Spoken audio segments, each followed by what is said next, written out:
All right, you are watching Liquid Lunch on Newsmax TV. I'm Frank Morano. Please don't let a camera stop you from delivering tequila. Thank you, and thank you to our good friends over at Cuestión for producing such a fine product, one of Mexico's finest exports. All right, there's a ton of stuff happening. There's been a lot of attention paid to Mike Bloomberg's entry into the presidential race, and there's been a lot of attention paid to the new Robert De Niro film, The Irishman, which I can't wait to see. I'm going to wait till it's on Netflix tomorrow so that I don't have to spring for the $11 to go to a theater. But both of those subjects converged yesterday when Robert De Niro said this. Just announced officially. We kind of knew, but he's officially announced. You know him, right? I know him a little bit. Yes. What do you think? I like Bloomberg. He's an adult. He's a grown up. Yeah. He's run the city for 12 years. I know there are things he did. You mentioned him on the show. Yeah. But he's done good things, and he tries to do the right thing.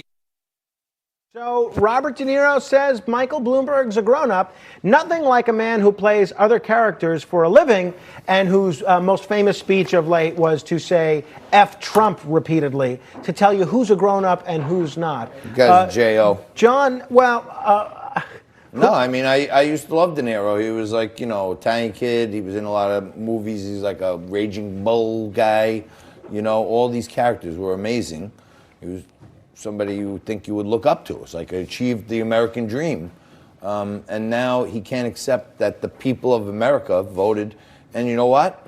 I, for one, will not go see The Irishman. Oh, well, and I'm Irish, but I will not go see The Irishman. Are you Irish? Because he's in it. I love Martin Scorsese, Joe Pesci, but he's in it. I'm not giving them $1. I'm not giving them $15. I'm not sitting in a recliner. Nothing. I'm not going to see The Irishman. Don't you think that's a little unfair, though, to punish an artist for his political views? No, I don't. If I don't agree with his views, I don't want to consume what he's selling. I don't want to eat a turd pie from Robert De Niro. No, thank you. I know, but what if people disagree with your political views? Okay, then they don't watch Newsmax. I would say 99.9% of the country aren't watching now. So, I mean, all right, so there's nowhere to go but up. Exactly. So if you're watching, we're the few but the proud. We're trying here every day, but if people don't like what we're doing, I'm sitting here being pretty obvious. I got a Trump pen. I mean, we're trying to have on the purple people and keep it balanced, and you're, practically a leftist. So, I mean, it is balanced. I had to. I don't mind. I do consider myself a liberal. I wear that label proudly. Are you fiscally conservative? I don't know what that means. Well, I mean, do you care about, lower taxes? Do you care about states' rights? Well, so I care about states' rights, right?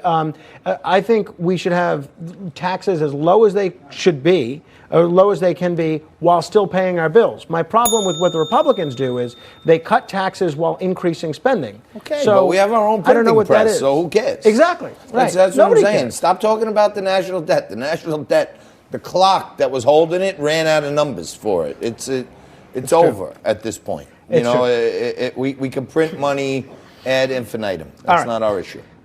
6 people killed in 3 explosions in Baghdad today. And at least 6 people are dead, more than a dozen wounded after 3 explosions in Baghdad. According to Reuters, they're citing Iraqi security and medical sources, and they say 2 of the blasts were caused when motorcycles exploded. The 3rd explosion was caused by an improvised explosive device. So things don't seem to be going too well in Iraq. No. Well, Iran is under revolt right now, thanks to sanctions from President Trump. Gas rationing is causing riots in the streets. It's probably spilling over to their neighbor in Iraq. But we're going to take a quick break.